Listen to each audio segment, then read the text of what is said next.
You're listening to the Nerd to Know Media Network. Join us at nerdtoknowmedia.com. Ladies and gentlemen, boys and girls, children of all ages, it's now time for our main event. Take a trip back in time to the golden era of the wrestling world with your host, Chris Techrold Blade. Welcome to Once Upon a Turnbuckle.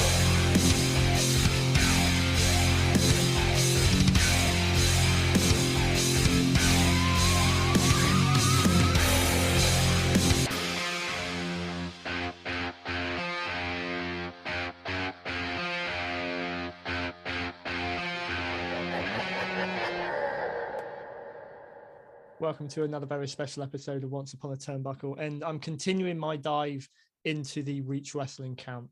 Obviously, we started with Jason King. The next natural way to go, I suppose, is not only with his tag team partner, but one of the rising stars of Reach Wrestling and the reigning Reach Academy champion, Jordan Sparks. Welcome to the show, mate.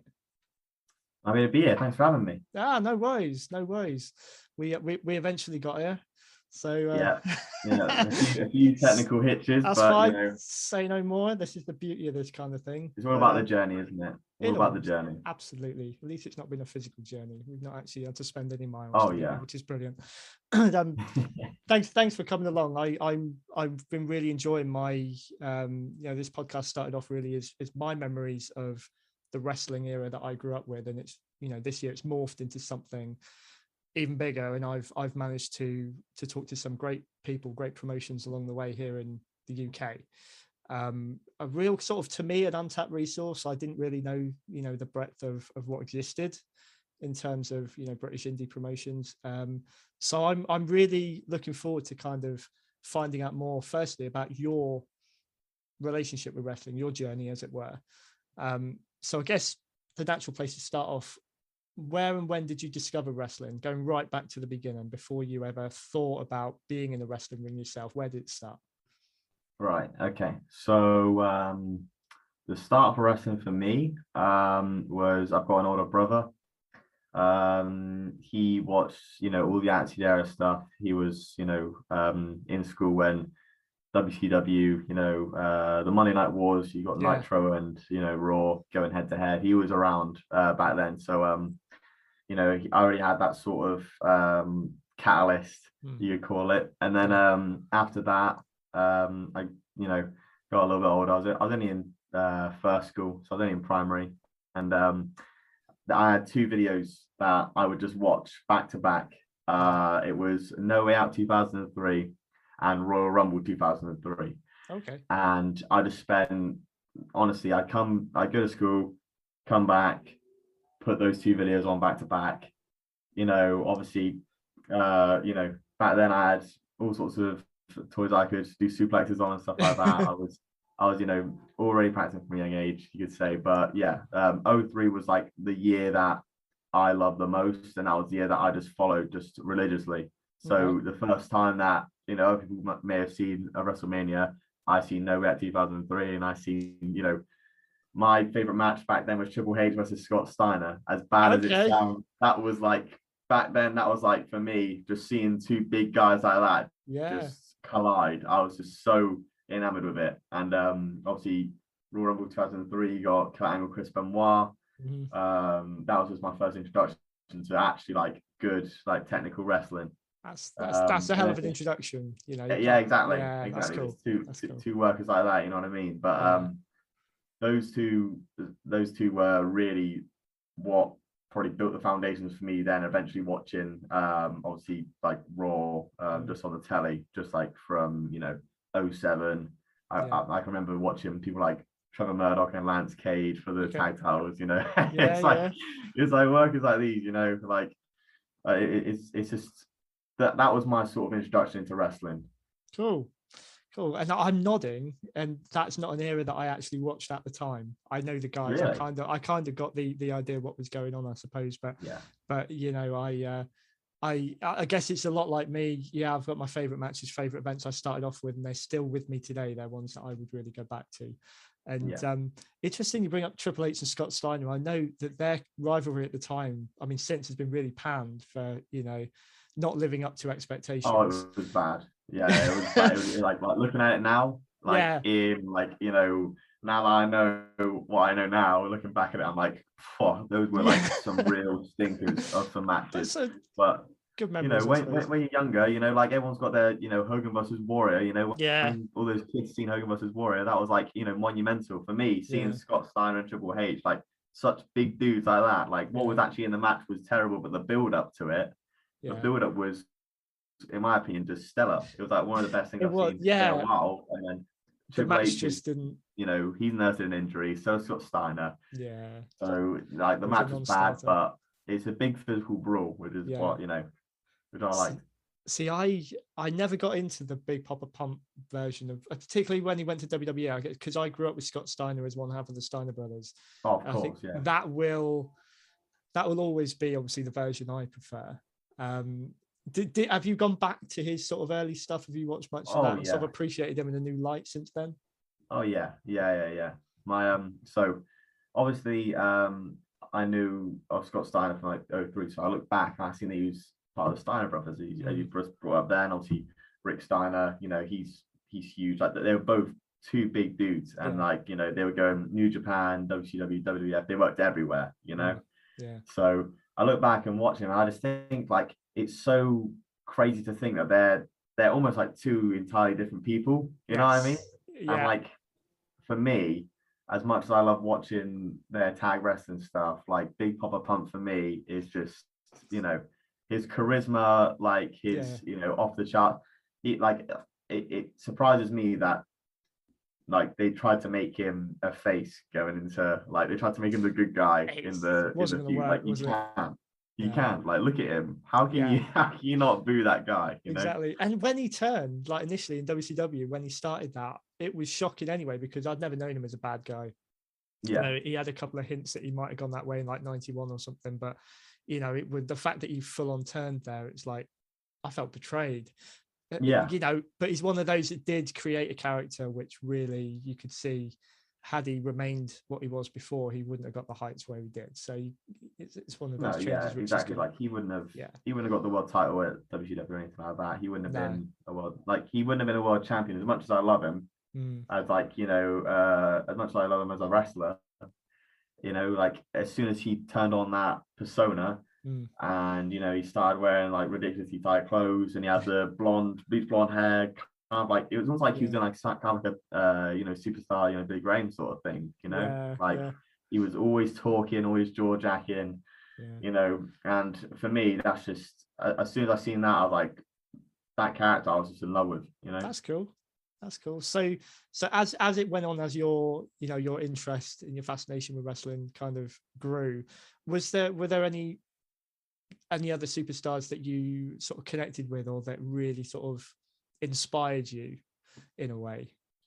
Yeah, so there's like a plethora of like wrestlers that I could say that I've definitely used their material, you know what I mean? Right. Like not so much back then growing up, but like very, very like after I started my wrestling journey, I started looking back like the world class championship wrestling, like way back. So I was looking at the 80s, and a lot of their like material is just like, for me, it's just ingenious. Like I'm looking at it like, wow, how has no one like thought about like using this stuff again? You know what I mean? Like, because history always repeats itself is how I see things. So nothing in wrestling is original. That's where I look at it. Someone else said that to me. I never thought about it like that, but everything's being sort of redone, even if it's been molded differently. But gorgeous Gino Hernandez, for me, like one of the like best workers of all time. It's a shame that he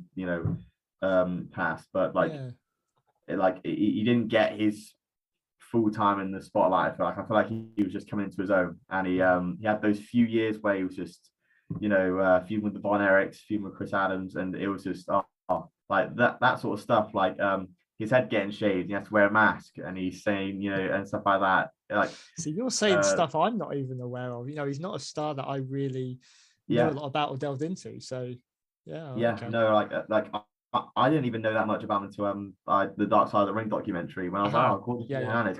I watched that, and then like I just like fell in love with the character. I was like he was a great promo, he's a great worker in the ring, and I looked at him and I was like, wow, like that's just that's the sort of, you know, bad guy that you can't love at all. Like you have to hate him. Yeah. So you know, I've looked at a lot of his material, and you know, I like to take inspirations from him, especially. That's really cool, because obviously, you know, we'll move about a bit here, but I want to sort of touch on your in-ring persona. Obviously, you know, you're a heel. And I've over the years I have come to really appreciate more the heel side. You know, I always used to think, you know, who would want to go up there and be booed and hated, and now I kind of think it may actually be the most fun side of it. Yeah. You know, would you agree in that? Do you think it's not necessarily easier, but are you more comfortable with that side rather than going out and trying to be everyone's favorite? Yeah, I love it. I love being a bad guy. Like it's just, there's just something about it where, like, I don't know, like when you go out there and you get booed like that, like it's just it's so, it's almost like not reassuring, but it kind of feels like as if you've like achieved something, because you've made, like, it's not harder to make people hate you, but to actually make them hate you, instead of just like, you know, when people boo you, but they're only doing it because because you're like, against the good guy, you naturally love it. Yeah. But when they actually like hate you, like that's when you're like, oh, that just feels so good, you know. And just like in a match, just being able to just like pick out anyone in the crowd and just like talk at them directly, you know, like. And on top of that, I don't feel like I'm the most likable guy. That's just me. I just like the way that I talk and the way that I come across. I kind of just feel like as if I'm just not a very likable person. I've got a very, you know, and also it helps that my face is a bit punchable. You know, I've got a lot of things going for me. You know, so it helps definitely.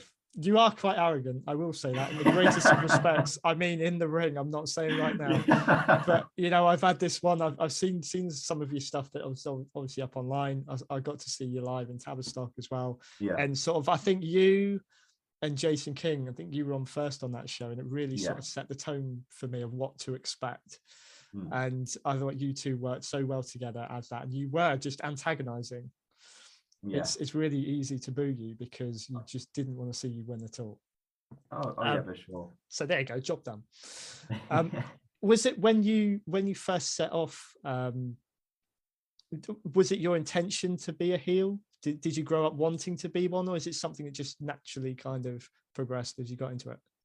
I'd say so. Obviously, when, you know, I was younger, I remember watching as well as I had the O3 stuff. Eventually I did, you know, expand out a little bit.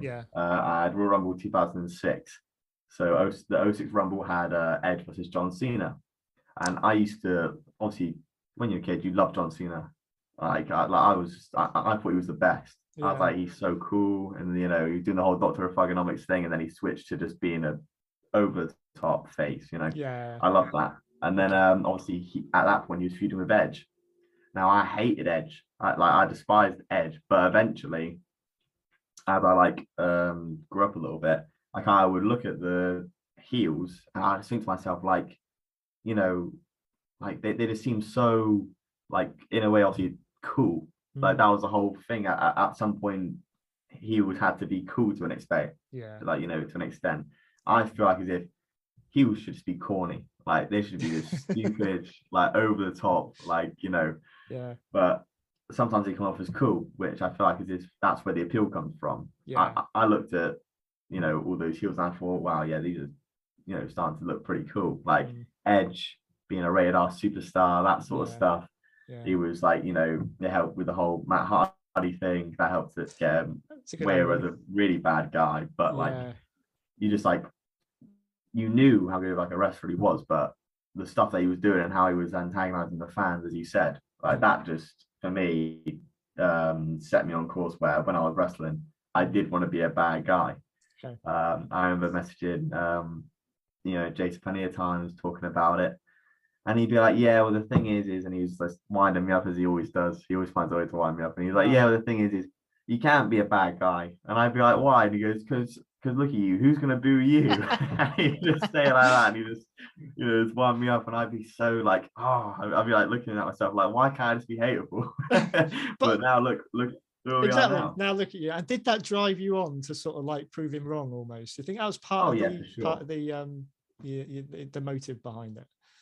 Yeah, for sure. That was a motivator for sure. But I was like, okay, I have to prove that I'm hateable in some way. Like, I have to prove, and it worked. And it works. So one thing I've always been intrigued with, again, with the heel. I mean, any really, but whilst doing this podcast, I really tapped into one thing that I missed when I was growing up. I didn't realize how much I loved it, and it was the talking aspect. You had guys on commentary, but you had the promos. And I think because I would have a video on in the background while I was doing something else, I would listen to it more than I watched it for many of the years. So there were some guys that I really, whenever they spoke, I would stop and listen. And they were mainly heels. I think Bobby Heenan. Oh, I think the Brain is one of the best. Yeah, having him on commentary was one of the best things ever, as well as, when he was at ringside, he was amazing. But one of the other guys that I really, even today, will search for is Jake Roberts. Yes. I think his delivery, it wouldn't have to change whether he was a face or a heel. It's just him. And he could have the same amount of threat in what he was saying, whichever side he was. The art of the promo. How do you kind of build on that when you start off? Did you sort of have an element in you where you were fairly sort of theatrical in that sense and could talk, or is it something that you really had to put together? Oh no, like I was really bad at first. I've always had a knack for either I can talk too quick or stumble over words, or just sometimes I just go blank. But it's just like building on. I feel like it's just building on your character. You know what I mean? Like just being like, what would you say in this situation if you knew what was going to happen? Is the way I look at it. And obviously, the amount of times where I've just sat and just watched promos. Like, I mean, easiest example: go to YouTube, type in greatest wrestling promos of all time, and there's like a list of like 500 promos. I've done it many times. Sit there and just put it on shuffle. Yeah. Listen to everything they're saying, back to back, everything they're saying, and how you would structure what you want to say, but just put your own bits in where they're talking. Yeah. I just feel like as if over time, the more you're in front of the camera, the easier it is for you to talk and for you to relax. And the more that you relax and believe in what you're saying, that's when you know that what you're saying is going to be real and people are going to believe it. There's no point being, there's no point me being like Ultimate Warrior and screaming and snarling. Did anyone understand what he was saying?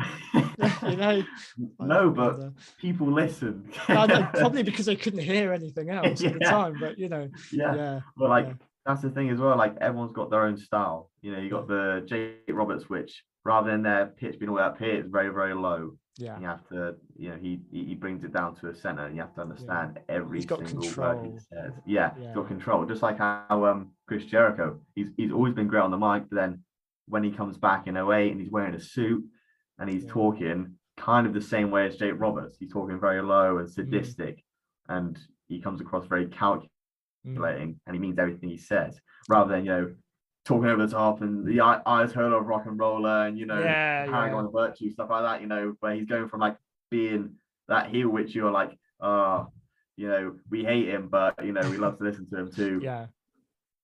Everyone's telling him to shut up, but then also eventually the crowd will just die down and they'll listen to what he's saying. Everyone's got their own style, everyone's got their own character, so however you want to come across is up to you. But I got very comfortable in front of the camera. It helps being with Jace as well, because he can talk like all day if he really had to. Another thing as well is just doing promos like by yourself in a mirror. I feel like the more that you see yourself talking in a mirror, the more that you kind of get comfortable with you know, because everyone hates the sound of their own voice. Mm. You know, like you hear it and straight away you're like, oh God, I don't want to listen to this Yeah. anymore, or like, you know, something like that. But you have to listen to it and you have to understand what you have to improve on. Okay. So just making sure that, you know, you listen to yourself and how you're coming across. I feel like that helps a lot as well. Cool. Okay, might teach me a thing or two. I came to tolerate my voice doing this. You're right. I absolutely hated it before, and then I Yeah. realised I've got to listen to these episodes back and edit them at some point. So a year of doing that, I'm kind of like that. I don't know if I could ever watch myself, but there we go. That's another thing. So let's kind of jump back a little bit to, you know, going from a fan as you were to wanting to making that decision that you wanted to follow it and you wanted to get into wrestling yourself. When did that decision come, and sort of what was then, where did you go to start off? What was your beginning of your journey looking like? So I'd say it started when I was in sixth form. So I was in sixth form, just, you know, and I thought to myself, I'm not going to get into university, so I'm just going to, you know, I'm going to put out some applications. And then before I'd sent them off, I thought to myself, hang on, I've always wanted to at least give wrestling a go. So the way I looked at it was, I already had family in Plymouth anyway. So I was like, okay, well, what I'll do is I'll send out applications to places that I do want to go, like up in London and stuff like that. But one place in particular that I'm going to try for is University of Plymouth or Plymouth Marjon University. One of those two will do, because I've been looking up online academies near, like, you know, wrestling academies. Okay. I've been looking them all up to see whereabouts they are, how far away from the university it is, just for convenience, to make sure that if I go there, I can at least say that I tried, and I can at least say that I gave wrestling a go. So I thought to myself, okay, you know, just send it off. Didn't think about it. Eventually, I got back a response, and it was unconditional. So regardless of what grades I got, I'm in. I thought to myself, I have to take that one. I hadn't even looked at the other offers yet. I think I had like University, like Leeds on there, Twickenham, all these. I was like, no, like I'm gonna go with Marjon. Cool. And I remember they're like, oh, you haven't even, let's wait until the open day. I was like, nope, I'm going. I don't care what it's like. And went there. Obviously, the open day was great. Like, I really liked the campus anyway. And I was like, yeah, well, I was going to go anyway. But considering we're here, I can now, you know, convince my family that I'm going to this university. So yeah, that's where it started for me. I think I was like watching NXT one day. I believe it was like just one of the NXT takeovers. And I thought to myself, I'm just gonna, like, while I'm watching this, I'm just gonna check out if there's any wrestling schools nearby. And then I think I'd been, when I was at university, I emailed back and forward with Jason and Grayson, just to, you know, say, oh, when can I next come down, for that sort of stuff. Right. And eventually they're like, oh yeah, just pop down like one weekend, just see what happens. And then, you know, from there the rest was history. I was awesome. So how long ago was, so how long's it been then to today, from when you made that first leap and actually like did your first training session? Oh, my first training session was so it was October 2019. So oh wow, okay, basically 2 years. 2 years, wow. And so it feels like there's a lot to discuss within that time frame. Yeah, because I believe, if I've got this right, you made your debut during lockdown. Yes. Quite an interesting thing to do, I will say. Well done. What was that like? You know, I'm guessing you didn't have any experience in front of a crowd before that, without being part of it yourself, maybe. Yeah, no, I had so the lead up to the, let's say we started when I was first started training. I think I went to it was my first time even seeing a show in the UK other than like so I think I seen like a strike show. I went to a strike show where Eddie Ryan was wrestling, and I was like, oh, like this is cool, because I hadn't kept up with the actual like independent UK scene. So I seen Eddie Ryan was there. I actually only went because my mate wrestled from Swanage, so I was like, oh, so I'll go and see how he's doing. So I went there to that show to watch.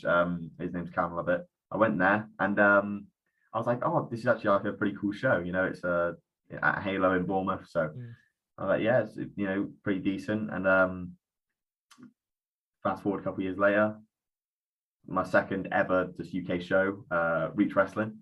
Cool. And I was like, oh, this is even better than like, what we've seen before. Because I think it ended with Eddie and Joel, the main event. That's really, really good main event. And then Charlie Sterling came out, won the Reach Heavyweight Championship. And I was just like, wow, this is like, really cool. And Lovely part of that.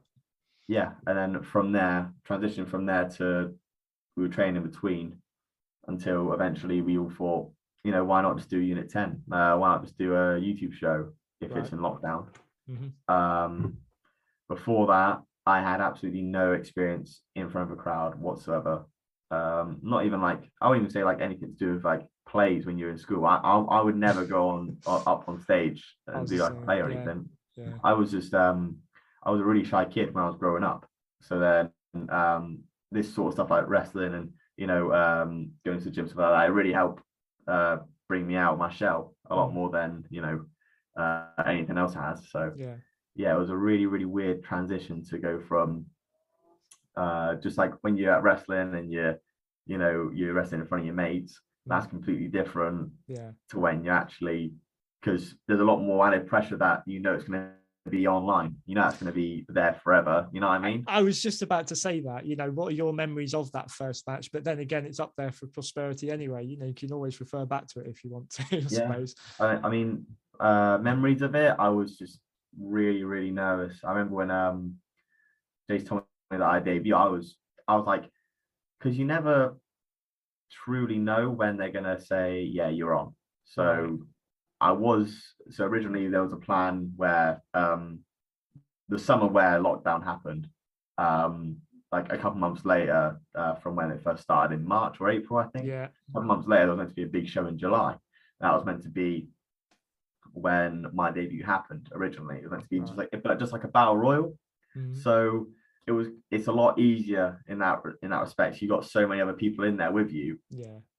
Not like no one's gonna have all of their attention on you. Yeah. So you can kind of get used to it and get a feeling for being out in front of the crowd. But instead, it was on the Unit 10, which it's like a surreal feeling having. So you have the crowd there, but it's only such a small size compared to the audience of YouTube and the audience of other platforms that we put out Unit 10 on now. So it really is a weird feeling, but it's almost like once you're in there, you like you don't have nerves anymore. Like as soon as you're in there wrestling, like it's just adrenaline at that point. Just not nervous anymore. In the zone, as it were. Yeah. So going then from that to your first show in front of a live audience, shall we say? When was that?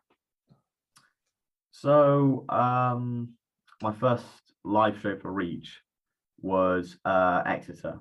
So that was in July. That was it was me and Eddie Ryan in front of, I think it was, I want to say it was 75 people. I'd say probably like 80 people were there. But I'd tell you what, like at that point, I was like, that was when I was really nervous because it was almost like it was building up. Like the build up to that was like really, really nerve wracking because you think to yourself, I'm thinking, I really hope I've made an impression on the people in the crowd, and I hope that they've been watching Unit 10. Otherwise, the worst thing for me is if they go out there and I get no reaction.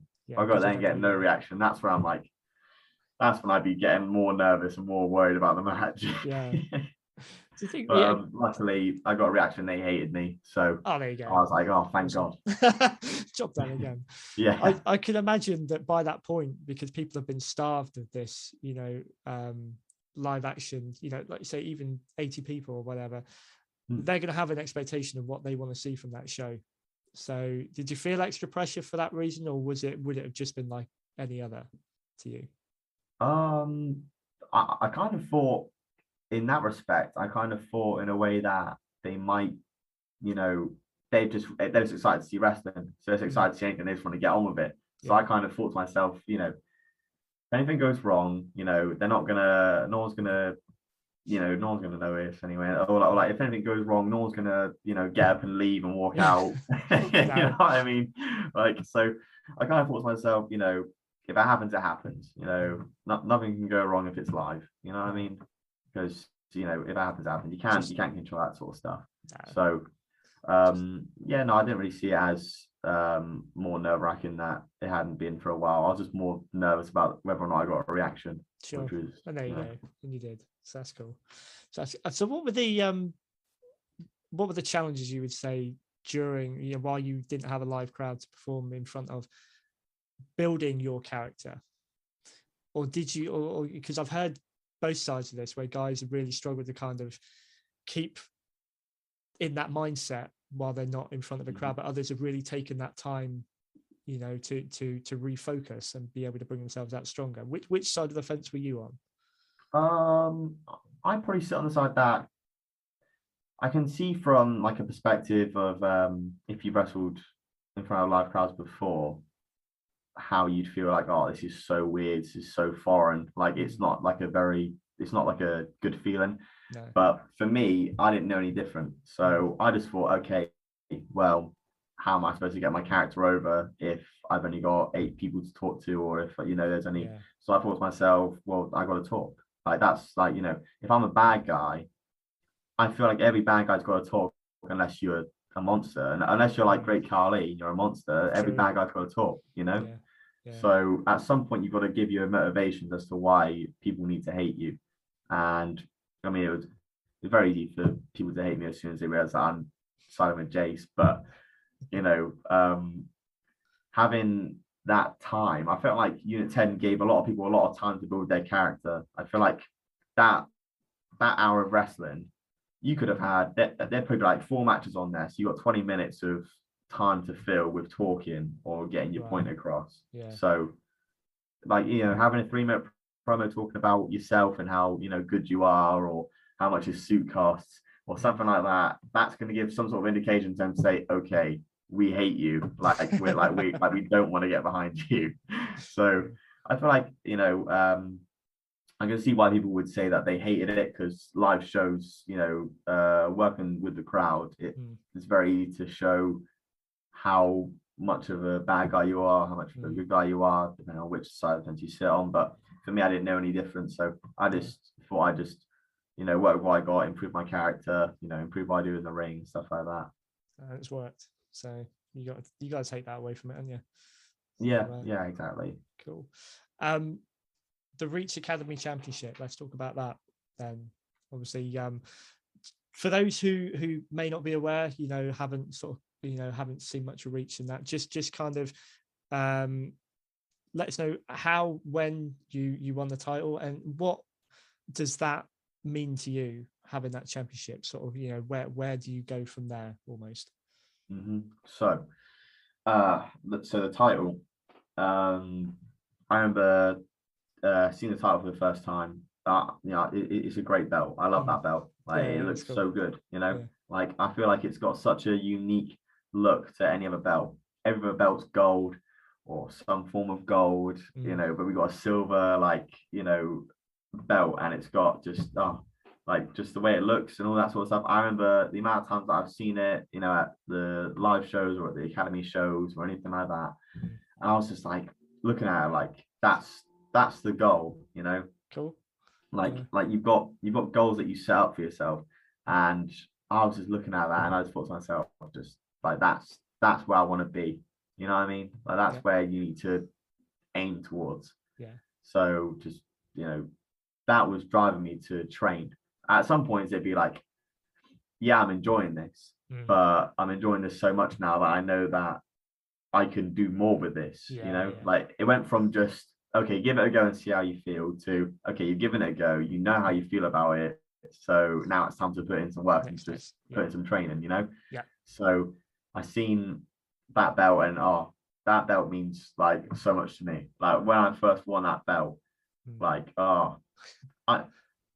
it was like surreal that I got the belt in the first place. 1st of January is when I got the belt.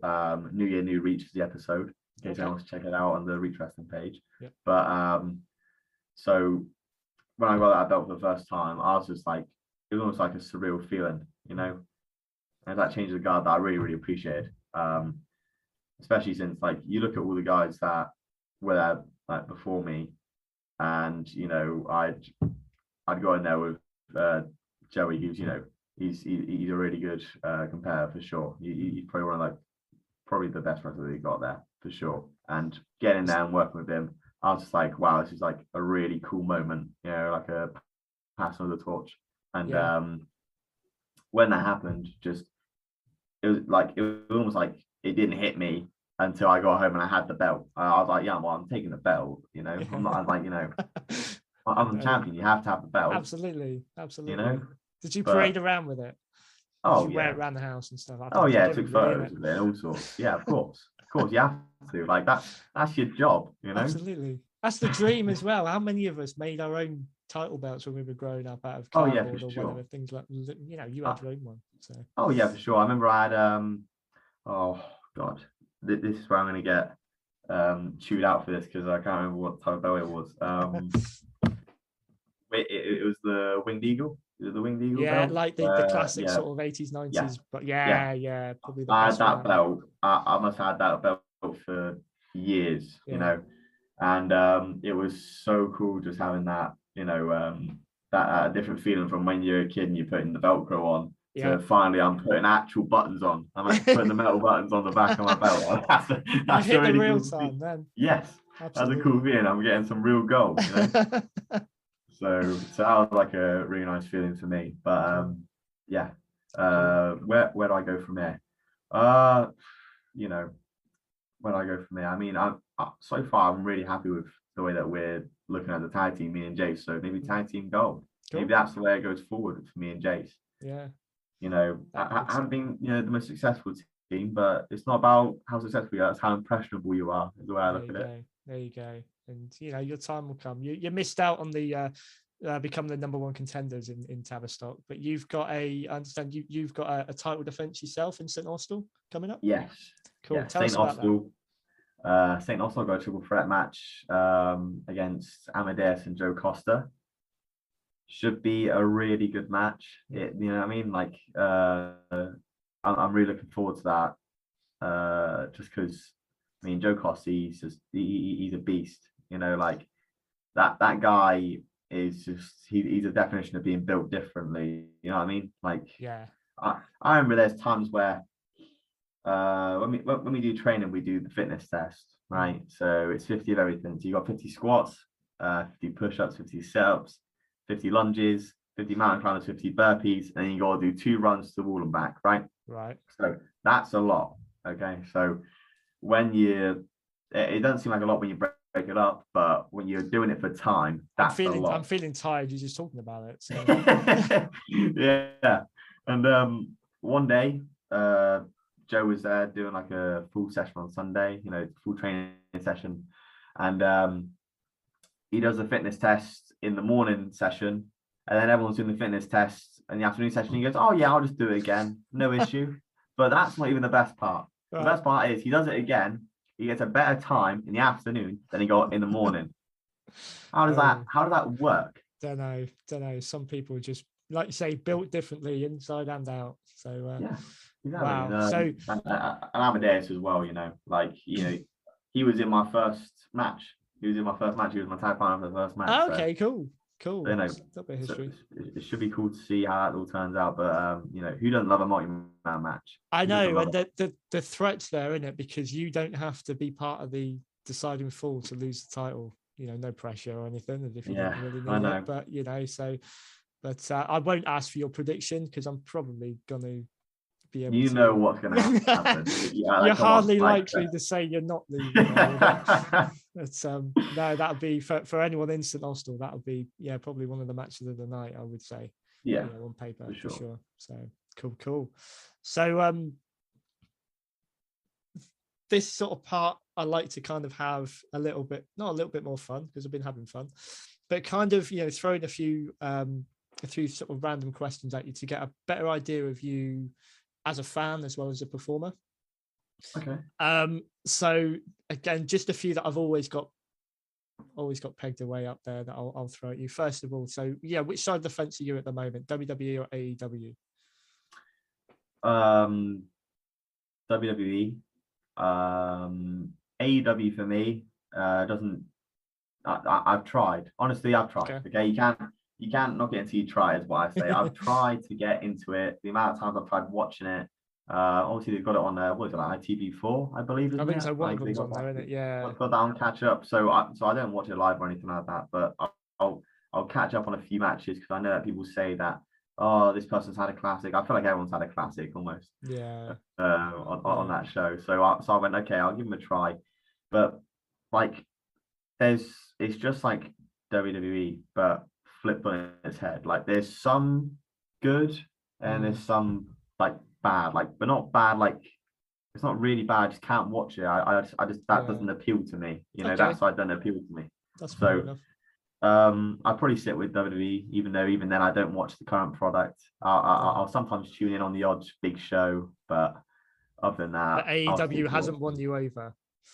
No, it's just no. It's just like I was one of the backers. Like I was looking at them when they were first talking about coming through, and they were first talking about starting their own company. I thought this would be cool. Like this would be really sick, and it will showcase a lot of talent that isn't being showcased at the moment. And everyone wants the Monday Night Wars to come back on again because then the business gets hot-shotted and then wrestling becomes cool again. Exactly.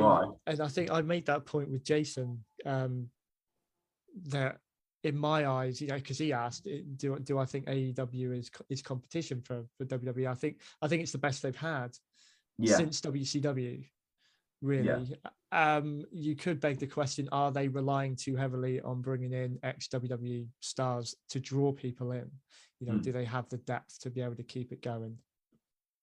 Don't know. I mean, I feel like it's you got to appeal to the mainstream, and I feel like you're not going to appeal to the mainstream by bringing in Jungle Boy and putting a title on him, Nah, true. Like people need to understand that character first. You got to build that character. You can't just bring in anyone and just put the title on. You got to build them first. Yeah. Even if that means, yes, they've got former history at WWE, but I feel like it's a bit harsh because you've got TNA, obviously, who when they tried to go up for the Monday Night Wars, you had Kevin Nash and Booker T, you had all those guys, and like to an extent that hindered them because you need those guys, but you can't have them in the picture or the same situation as they were before. You know what I mean? No, like you can't have Kevin Nash holding TNA world title there. It just doesn't work. You need to do something different. You can't have him hold the world title anymore. It needs to be used in a different way. It had moved on as well. Some of these guys just weren't at their peak. So a lot of fans looked through it. I think if you keep putting the title on these guys, you are just you're putting it on their name. You're not necessarily putting it on anything they've done. Yeah, for sure. Like like Mick Foley being the world champion. Like, come on, you know what I mean? Like, I love Mick Foley, but like being a world champion when you're not even Mankind anymore. You like in 2006. Like, okay, you can have good matches against Edge, in a hardcore match, but like you're not gonna draw the number. You're not gonna draw the numbers in TNA. No, they're better off really just having AJ Styles for the title for like 3 or 4 years, really. Like that's the talent, that's the guy for you. Like you've grown this talent from when you first started NWA / TNA, right? You started that. Everyone loves AJ Styles, whether he's heel or face. He can get over. He's a great talker, and you can hate him or love him, depending on which way you put him. But you can't have him lose to like Kevin Nash and have him lose to Scott Hall and be considered a threat, or like you can't have Flair be considered a threat to him in like a world title situation. You know what I mean? Like that's not where they're better suited. They're better suited bringing up younger talent from elsewhere. Exactly. Yeah. So I feel like AEW is the closest they've had to competition for a while. TNA didn't come even close. No. It was nice for them to have that moment of sharing the spotlight of Monday Night Wars, but you could even say that the WWE product at that point wasn't even that good, and they were still putting in good numbers. That's it. Compared to today's standards. It's just what So people are used to, what they feel safe with, I suppose. yeah, If you given the if you're if you're unsure about the competition, you're probably less likely to check them out when there's something yeah, more yeah, established over exactly. there. But having AEW as competition, at least you can tell that Vince at least goes, okay, I don't want to actually lose, so we've got to try something different. So he'll still try something different. Like, you know, he's changed the format of NXT, whether you like it or not, he's changed it. Yeah. You know, for me, I'm a big fan of Braun Breaker, obviously the Scott Steiner connection. Yeah, so I'm a big fan. I'm really, again, I don't watch it, but I'm really quite excited to see that he's in there. I've been very impressed with him, and the fact that he's up there and he's in the title match already. You know, they're taking him seriously, which is really good. Just hate the fact that they don't want to call him a Steiner. Exactly, I do not understand that. You've heard all these rumors, and you know there's all these talk on the news about the fact that he's had his name trademarked, so his name's not actually Rex Steiner. They've called him Rex Steiner, which is literally your last name is Rex Steiner. That's your actual last name. So you've got Rex and Steiner. That's perfect, right? And they go Braun Breaker, and it's just, you know. But not only that, you could put him and Rick Steiner in his prime side by side, and you'd probably not be able to tell them apart. You know, he looks, you can tell who he looks is. just like him. He does. Literally just like him. And he's wearing the same gear. Exactly. Why cover that up? But the thing is like I feel like people want to go straight away and go, oh, that's because they've got beef with Scott Steiner. WWE doesn't care about Scott Steiner. No. They've got more important things to worry about. Exactly. The fact that Scott Steiner's outspoken, like they've got how many other 100 people who used to work for the WWE are outspoken? You know what I mean? Right. Like that's why they're in this business. Exactly. They're larger than life. So the least of their worries is whether Scott Steiner's going to get annoyed about him using the name Steiner. Like he's literally their flesh and blood. He's in their family. So exactly. You know. But you know, why not showcase it? You've got, you know, there's this guy come through. He's got this pedigree, and you've got him. You know. Yeah. But there we go. Anyway, put that one to bed. So the next one is a little bit of it's two questions in one almost. As a fan, have you got what was your favorite match to watch that you could happily go back to these days and watch again and again if you had a choice of one? And as a wrestler, what is one of your favorite matches that you've been involved in which ranks right up there? Oh God, that first one is just really, really tough. Why is it got to be just one? Why can't it be a top three? I could name you 3 matches on the top of my head that I would love to. All right, if you could do that right now, I'll bend the rules for you then. Go on, then, top 3. But out of them, I will say, out of them, you probably still got to tease one that would be the front runner. Okay, so you got, for me, 1, 2, 3 Kid versus Bret Hart for the WWF Championship. Monday Night Raw 94. That's one. Cool. Oh God, you're really making me pick. Like, you know, that's a good start. That's a good start. Number 2, Owen Hart versus the British Bulldog for the European Championship, the final of the tournament. Yeah, I remember that. That match in Berlin for me, just like, it's just stellar. It's just absolutely stellar. Like everything they do, all the character work, how like it's almost like British Bulldog's the good guy. They love British Bulldog. Yeah. And then Owen Hart's emulating everything he's doing, and he's letting him in the ropes, but he's not letting in the ropes as good as how the British Bulldog was doing it. So he's got that heel edge on him. Yeah. Like, all those little telling signs. It is so cool. You can't compare the quality of the match, I don't think, but it's very, very. It's probably the closest they've come to having Bret Hart and the British Bulldog from Wembley. Yeah, you know, it's almost like a neutral ground, and it's somewhere where the Bulldog is loved, somewhere where the Hearts were loved as well. Yeah, they were they were a tag team at the time, so they can't, you know, you almost couldn't pick sides.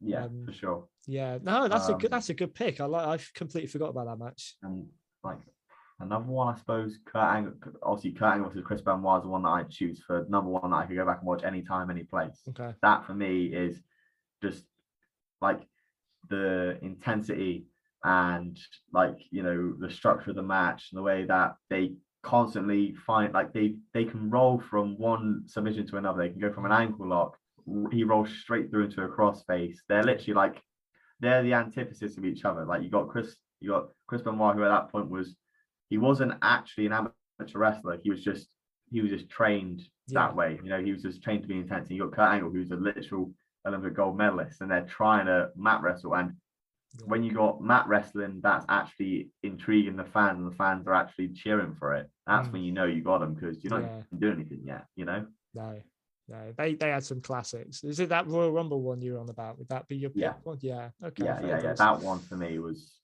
by far my pick. Yeah. A close, very, very close second, Bret Hart versus Owen Hart. The absolute best opener of all time. Like you can't tell me there's another opener that's better than that. That was the best opener of all time. Probably stole the whole show, honestly. I'll give you that. I know I've talked about it before, but this is probably still one of my favorite episodes that I've done since doing this podcast. Was one that I did myself, and I sort of went through 1994 as a year, and it was what I loved about it. And the one thing that held that year together for me was Bret and Owen. It's like from start to finish, a Royal Rumble through to the Survivor Series. You know, it was being the jealous younger, sibling. I can relate. I was the youngest in my family, so I can relate to Owen Hart and stuff like that. You know, so but honestly, the stellar matches all round. It's amazing. And the second point was what's a match that I'm really proud. Yeah. Okay.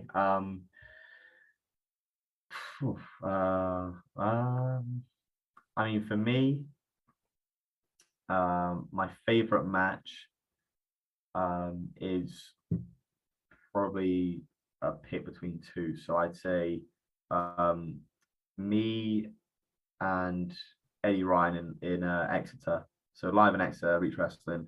Me and Eddie Ryan. That one for me was like, I rank that as like that was like a really, really good match for me. Cool. Like the way we told the story, and how they teased that it was going to be him and Charlie Sterling on that match. Okay. And then they built it as a Charlie Sterling versus Eddie Ryan for the belt, and then Jace comes out on the mic and he's like, no, you don't get him, but you get him. And I come out, and for weeks the build up was, we got a one up on Eddie, we got another one up on Eddie, and then eventually I had to actually face him on an episode of Unit 10. He beats me. Everyone thinks that's the end of that. I come out instead, and everyone just booed. Everyone hated it. Everyone was like, "Why is he here instead?" And for me, that was just a really, really I really loved that match. And if I had to choose a close second, probably my match in Holsworthy. So it was me and Jason versus Joel Redman and Eddie Ryan. Wow, that match was a good match. I really enjoyed that match. So you're really in there with guys you can learn a lot from, I guess, as well. To bring me on to just an additional question, then I'll pellet you sort of through your Reach journey so far. Guys you've trained with, guys you've been in the ring with, who are the ones that you feel that you may have learnt the most from, or have been most sort of inspirational to you in some way? Guys that I've wrestled with and stuff like that? Either in a training format, if you've learnt a lot in that respect, or ones that you've actually been in the ring tagging with, competing against, whatever.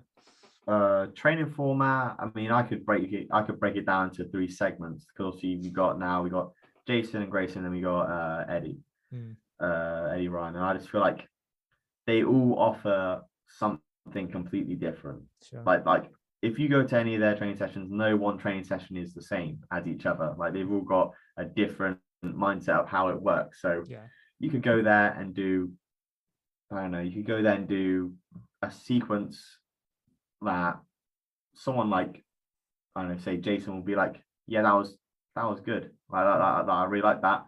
Go to Grayson, nope, change this, change that. Okay. They both got their different styles and their different pet peeves. So you got Grayson, who's you're gonna learn like good wrestling from Grayson, right? That's what he does. He puts on great matches constantly. You got Jason, which is, that's when you start putting in your character into it. You start putting yourself into it. You start understanding, how you can, let's just say, how you can break things up as a heel, or like in the heat, how you're going to keep the crowd entertained rather than just putting boots, and then the crowd don't want it anymore. Or you got Eddie Ryan, who he just teaches that really crisp style that, you know, he teaches you all the ins and outs that you wouldn't have got from the other guys, you know, like just little changes. He'll be like, don't do that, do this. And when you do it, you're like, oh my God, why haven't I done that for like all this time? Like, how have I not thought about doing that yet? And he's just like, yeah, just change this a little bit. Why are you doing that? What? And like he gets you to think about things as well. So you're like, he's like, what? So he's like, why do you do that? And you're like, I don't know. He goes, yeah, so maybe don't do that. Maybe change it and just flip it on its head. And then there you go. So almost like you go down a conveyor belt almost, you know, you're getting different things. Yeah. Put into you as a wrestler from 3 different sides. And then you got like, exactly. Perfect. Exactly. That's from a training perspective. Cool. From like in ring, I mean, tagging with Jason definitely helps, just because of, you know, learning how to take the material that we've got and put it into my own. He's he's very good at being larger than life. In case you haven't noticed from him. I do get that. Because a lot from I'm trying to think. Obviously, there's a lot of really good guys in that academy that are just really, really insightful. Like we got quite a young academy in terms of like all the different styles we got, and I feel like as if not one of them has the same view as the other one. I mean, we've had a lot of guys. You got Carl Parker, you know, who's just such like the most hilarious guy in the ring possible, and outside the ring, you wouldn't put them two together as like. Okay. It's almost like he just, as soon as he goes back curtain, he just snaps. He turns into a completely different person. I learned a lot from, you know, we had a lot of guys like Danny Steele. He used to wrestle with us. He was a lot more tech orientated, and you know, he had the gum shield in and everything like that. You got Joey Seven, who's just obviously look at him. He's a big dude. Yeah. You know, but like he can wrestle just as good as if it was like, you know, I don't know, like, you know, there's a stereotypical small tech wrestler, right? That's how we kind of look at things. But he's a big dude who can wrestle. Yeah. You know, then you got, you know, you got the women's division. You know, you got Ruby, you got Echo Reed. You know, you got Lauren. All of those guys, like they all offer completely different things, and they will all give you your feedback. That's why, like, no one at that unit is afraid to tell you how they feel about what you just did. No, which is what you need. I've got a sense from Jason as well. There's no one there trying to like put anyone down, you know, to make themselves look better. It's all to make, you know, as a team, as a promotion, as strong as you can be. So. It is a family at the end of the day, you know. It is a family. It's got a real family feel. Cool. 2 more quick questions then. I did have them right at the top of my head. So this is a new one. This is one that's just occurred to me. Again, you're probably going to think I'm right cruel to ask you this. If there's one moment in your wrestling history, as a fan, probably, if there's one moment that you've witnessed in wrestling since you've been a fan that you could erase completely, what would it be? Anything that shouldn't have happened, or like a moment that I've either seen or that I've done myself, and I just go either. Really, I'm interested in either, but you know, whichever's the greater option. I know there's several that I've, you know, seen as a fan over the years that I would be like, you know, my enjoyment of the industry would have been a lot better if that hadn't happened, or, you know. Yeah, I mean, obviously everyone loves watching the matches that like we know are bad. You know what I mean? Like there's matches where it's like, I don't know, something ridiculous like Undertaker versus Giant Gonzalez, and you're like, oh, this would be funny. This would be funny, and then you watch it and you're like, oh, actually, that's made me angry. I'm not doing that time back now. Yeah, that's a 15-minute slog fest I'll never get back ever.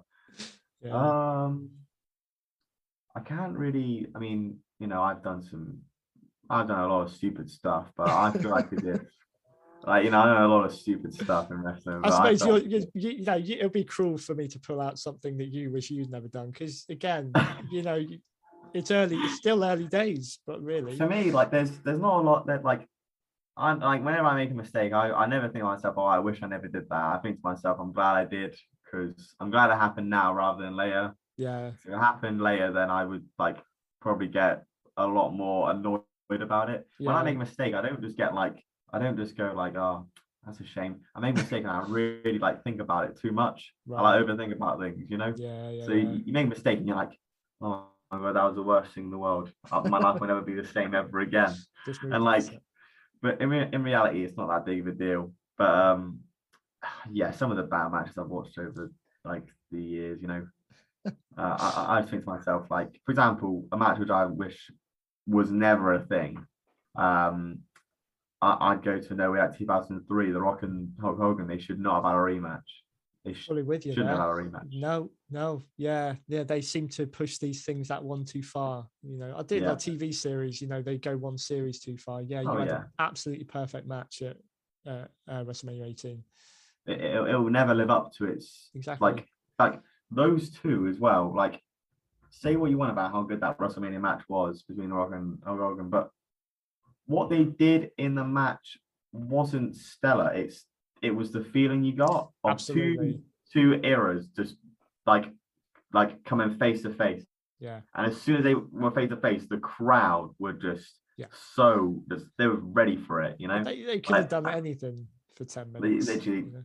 all they did was look side to side, and the crowd was just going ballistic. Yeah. It was like as if like you would have thought like something spectacular was happening in there, Yeah. and all you do is look out there, and they just stood there looking at each other, Yeah. you know, and like you'll never get that back ever again. And I know what they were thinking. They were thinking that, well, in that match, it was meant to be Hogan being the bad guy, and meant to be The Rock being the good guy. So they're going to cheer The Rock, and they're going to hate Hogan because he's old, and they don't like Hogan. And then obviously because it's in front of like the WWE crowd, they haven't seen Hogan in years. They see him in like the Hollywood Hulk Hogan, and they love it. Like they can't get enough of him.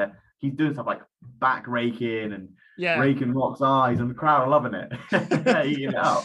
And they hate, and they're just hating Rock. Yeah, they're just hating Rock. So they're thinking, okay, No Way Out, the rematch. You got The Rock actually being a bad guy and Hogan being the good guy now. Yeah. Obviously, like in front of that crowd as well, they're just gonna hate it. Exactly. Because wasn't that up in I don't know if that was up in Montreal. It was in Canada. It was, somewhere. It was. Yeah. So they're gonna hate it. They're gonna love The Rock beating up a red and yellow Hulk Hogan. Yeah. And then you got, you know, the crowd's chanting, "You screwed Brett" to Hebner and stuff like that. Yeah. You know, they were just there for one reason. It just takes away from it, you know. And then they do the finish where the ref pretends to be knocked out, but he's not knocked out, and Vince helped The Rock beat Hulk Hogan. It's all a bit too much. It's unnecessary. Unnecessary. You know? I felt, for going back to WrestleMania 18 just very quickly, it just reminded me of something. I really felt for Triple H and Chris Jericho finishing the show, because on paper that's an amazing world title match to have at WrestleMania. You will never follow that. Oh no! Like you could put anything on after that, it wouldn't have followed. No. And the crowd were just so tired after that match. They put everything into that match, you know. Exactly. And on top of that, they didn't do Chris Jericho any favors with the way that they were making him look as undisputed champion, you know. No. They Hulk built that Hogan, up. Triple H must win. I mean, in that situation, he must win. You look at him, and he's just in such great shape, and you know the way he came back at the Royal Rumble as well. You knew that's what. But then, what did they do? They took it off him a month later. We're going down another rabbit hole here, but you know, there we go. Anyway, on to the final question. Now, if you have seen any of my more recent ones, you know how I like to finish these things off. I'm getting more sadistic enjoyment with this one as I go along. Actually, to be fair, who would be on your wrestling Mount Rushmore? Oh God. Oh, right. We need to break this up into categories, right? So are we talking my personal Mount Rushmore? Like, are we talking like these are the guys that I watched when I was like younger? Or are we talking who do I think is most influential to the wrestling business? I like this. I could go one of two ways, but I like it to be a personal thing. It's like, because everyone's got their own perception of it. I think if we went down the route of who deserves to be up there, I mean, we could still be here for days, but we'll probably be throwing around the same ones. Just who out of your lifetime with wrestling, I suppose, who would you put up there that's most important to you? I was going to say, because this one's the most hard. This one's the most difficult one, because the one that I've got set up for like what I think is most influential. I see. You got Rock, Austin, Hogan, and Cena. No, that's my four for Sure. like the business wise. Okay. But for me personally, who would I put on my man? So Chris Jericho's got to be up there. Mhm. Chris Jericho for me is just, one of the greatest of all time. Like, obviously, like people are going to be like, oh, he's one of the greatest of all time. He's not Steve Austin. I'm like, no, not in that way. I mean, like he had such a great career. I mean, he still does, but obviously, I'm not too sure about his work. Yeah. I'm a bit iffy with it. I kind of feel Yeah. like as if it's, but I can't hate him for still wrestling, No. So Still entertaining, isn't he? So. having that like career where he can just shift into anything he wants to be at any given moment, and people love him or hate him regardless. You can't knock that. No. So That's fair. I'd probably put him up there. Cool. I was going like based off of like just me. Eddie Guerrero.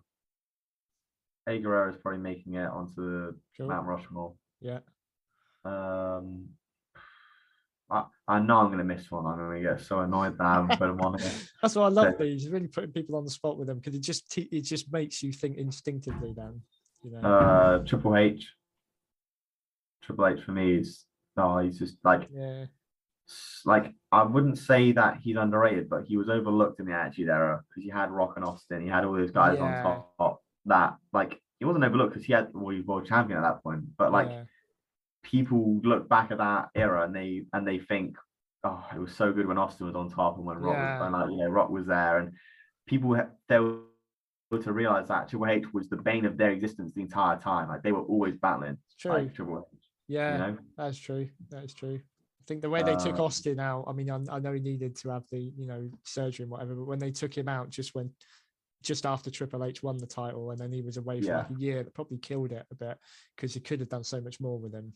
But exactly. But no, I just feel like as if Triple H is just like he's like the ultimate heel. Like you can, like you have to hate Triple H. Yeah, Yeah, and a lot of people have over the years, mainly for having the title for too long or too many times. So See, that's a story for another day, because I loved his Reign of Terror. I thought, I thought you need a world champion like that, because when you had other people, like coming and going, like Rock's going to Hollywood, Austin's taking time off, Triple H was always there, and who else? I like realistically is going to beat Triple H? Maybe Booker T, maybe RVD, but at some point he needs a title back, just because he needs to carry the rest of that. Yeah, he's still the star from that. Bygone era of the Attitude Era when no one else was. True. I suppose it's only just like Ric Flair was doing in the 80s. He pretty much was a constant, wasn't he, with the world title then. So you could argue it's just sort of an incarnation of that. Yeah, for sure. I'd probably put Flair on there. Now that you brought him up, I'd definitely put Flair on my personal, just because that's a strong. I love his promos. Another one of my matches I can go back and watch is Steamboat Flair from Chi-Town Rumble. But for me, Flair's charisma and his value in like character work is what really carries him as the guy, for the NWA at the time. Like, he could go out and do Broadway whenever he wanted to. He could do an hour long, match, but where he really had that value was when he was on the mic. He was doing a promo every week. Every week he was on there doing a spot or doing something or dropping an elbow on a suit or something, So you can't not listen to him. Everything he says is gold. That brings us full circle back to what we were discussing at the beginning, in terms of the art of the promo and the how important that is to make a heel. So literally. Awesome. And then I suppose I'll put Gorgeous Gino as my fourth guy. Just because, just going back to the fact that I've probably watched like most of his matches, because I'd say most, because there's some matches where he was a face and I'm just looking for him as a heel because he was so entertaining. Cool. But I'd probably put those four guys up there for sure. That's a strong lineup. No, well done. I love you get a flavor of who's who's been influential, inspirational to people as a wrestling fan. So, no, brilliant. Listen, Jordan, we'll have to wrap it up in a couple of minutes, but the last couple of minutes are all yours. Let people know where they can find you to keep up to date with what you're doing, all your appearances that you've got booked that are coming up. Just plug the hell out of yourself. All right, guys. I got a fair few. Obviously, I've got you got Twitter. That's at JordanSparks7. Granted, I don't use that as much as I should. I always tell myself I need to use it more. I never do. I actually don't really understand the concept. No, I don't prefer Instagram. I prefer Instagram. So that's at Jordan Sparks PW. Jordan Sparks PW. That's my Instagram. And then my Facebook page is Jordan Sparks and then -wrestler. That's where you'll find me. I'm all linked up. So in case you ever message me on one, I'll always message you on another or something like that. Know me. But yeah, those are my I think those are my socials. I got a big cartel coming. I'm looking to get some products out on there. Live show appearances. So I'm in St. Austell for Reach Wrestling. That's the next one coming up probably. Before that, I'm also in OTW. So that's Mevagissy, in case you're wondering. Very nice. Other than that, I don't think I'm anywhere near anything for the next couple of weeks, but I always put out updates about where I'm going to be, where you can see me.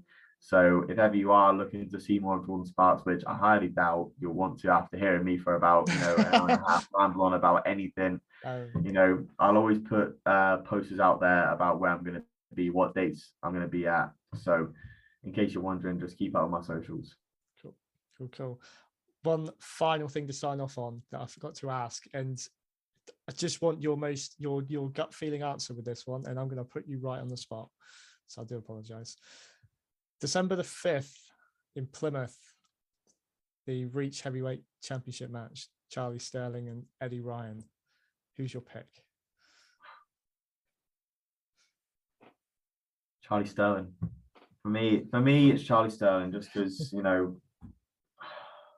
that guy, he's great. He's one of the best, and so is Eddie to his credit. But I just feel like Charlie's just gonna have that edge. I mean, how fitting is it? The first Reach Wrestling show, Charlie Sterling and Eddie Ryan fought on there. Now, all these years later in December in Plymouth, you got the same match happening. There you go. I mean, it's just history repeats itself, as I've made a statement to before. There you go. So keep your eyes on that. Listen, Jordan, thank you so much for your time, mate. This has been incredible talking to you, mate. No worries. Thanks for having me. No problem at all.